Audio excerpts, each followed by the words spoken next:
هل أتى على الإنسان حين من الدهر لم يكن شيئا مذكورا Assalamualaikum warahmatullahi wabarakatuh, sahabat yang dirahmati Allah Subhanahu wa Ta'ala. Di sini, kita akan menemui salah satu suku dari 5 suku terbesar di Cina, yaitu suku Hui. Suku yang memeluk agama Islam dan tersebar di hampir seluruh provinsi di Tiongkok, dalam jumlah populasi 13.740.000, sehingga menjadi salah satu suku yang dianggap penting dan dilindungi oleh pemerintah Cina, meski minoritas.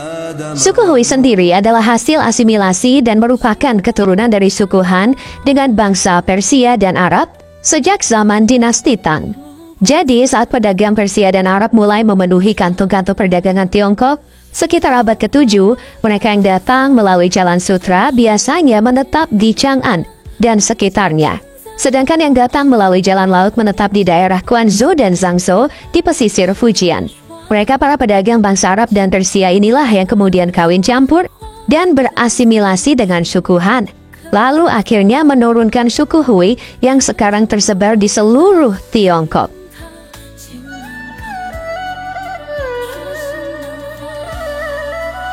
Meski tersebar di seluruh Cina, namun suku Hui paling banyak berada di Provinsi Barat Laut dan di wilayah Zhongyuan, terutama di Provinsi Inner Mongolia, Gansu hingga Ningxia. Di Cina, saat ini ada sekitar 150.000 orang-orang suku Hui yang bermigrasi ke negara-negara bekas Uni Soviet dan membentuk kelompok etnis baru, karena sudah menjadi campuran etnis asal Tiongkok dan Asia Tenggara yang dikenal dengan orang-orang Dungan. Mereka tersebar di Kazakhstan, Kyrgyzstan, dan sebagian di Rusia setelah melarikan diri antara tahun 1820 hingga 1880 karena terjadi pemberontakan pantai. Pemberontakan Muslim Cina yang dipicu oleh persaingan ekonomi antara Cina Han dan pekerja Hui.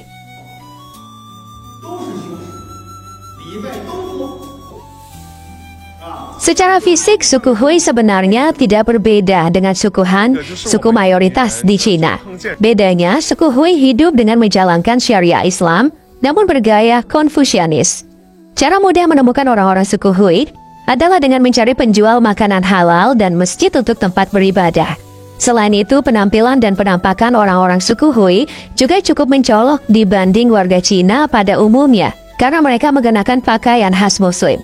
Laki-laki biasanya menggunakan peci atau topi bergaya Hui yang berukuran kecil, hitam atau putih, tanpa pinggiran, namun kebanyakan mereka lebih suka memakai yang putih.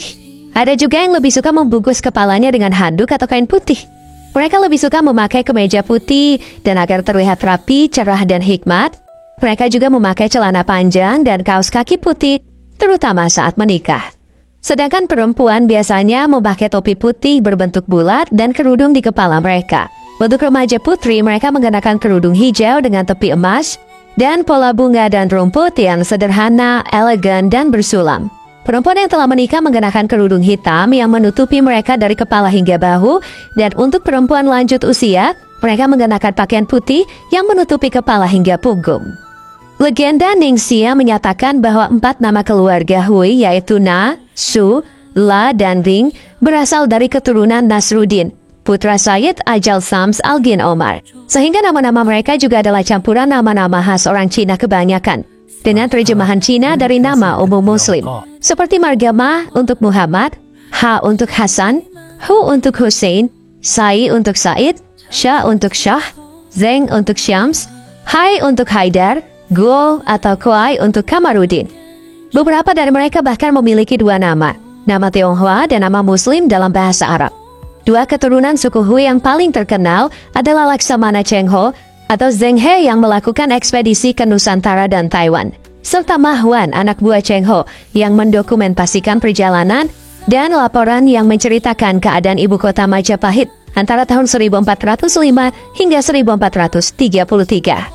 Dan seperti Muslim pada umumnya, suku Hui juga menolak konsumsi daging babi, daging yang paling umum dikonsumsi di Cina. Mereka mengembangkan masakan Cina sehingga muncullah berbagai menu masakan Cina Islami, serta seni bela diri Cina Muslim. Bahkan, orang suku Hui yang mendaftar militer cukup dikenal dan dipuji karena keterampilan bela diri mereka. Suku Hui dikenal sebagai pakar kuliner dengan berbagai makanan khas. Salah satunya Niang Pi, semacam mie yang dibumbui berbagai jenis bumbu.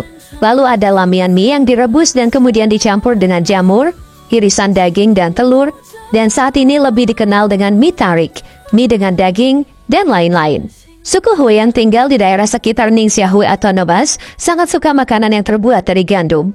Sedangkan suku Hui yang tinggal di daerah Gansu dan Qinghai juga suka gandum namun lebih suka olahan jagung, barley, dan kentang manis sebagai makanan utama mereka.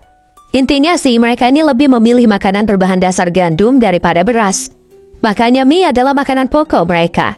Mereka juga senang minuman teh susu yang mereka minum di berbagai musim sepanjang tahun.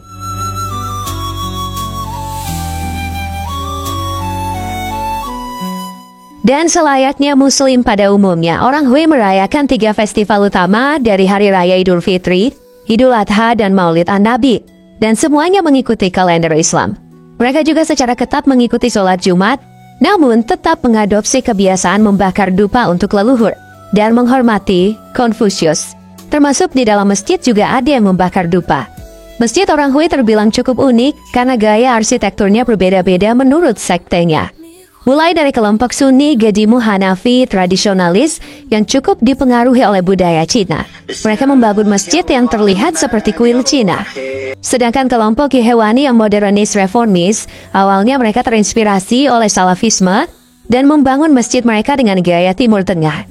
Hingga tahun 1948, perempuan suku Hui ikut mempraktekkan tradisi mengikat kaki yang menjadi kebiasaan umum di seluruh Tiongkok kala itu. Namun, di Tiongkok Selatan, tepatnya di Kanton, muncul larangan mengikat kaki yang terpampang di masjid. Sebab sebenarnya Islam tidak mengizinkannya karena melanggar ciptaan Tuhan. Meski sama-sama tinggal di Cina dan menganut agama Islam, ternyata orang suku Hui dianggap berbeda dengan suku Uighur. Suku Hui lebih diterima oleh pemerintah Cina, sedangkan suku Uighur dianggap mengancam pemerintah dan sering mendapat diskriminasi akibat kurangnya pemahaman mengenai budaya Islam pada suku Uighur. Soalnya secara keturunan, suku Hui kan dari Arab dan Persia, sedangkan Uighur dari Turki.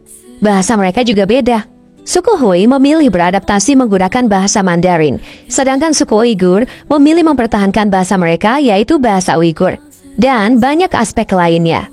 Yang pasti, pemerintah Cina melindungi orang suku Hui karena dianggap mampu beradaptasi dengan orang Cina kebanyakan. Sedangkan suku Uighur dianggap terlalu mencintai budaya mereka sendiri sehingga dijuluki orang barbar.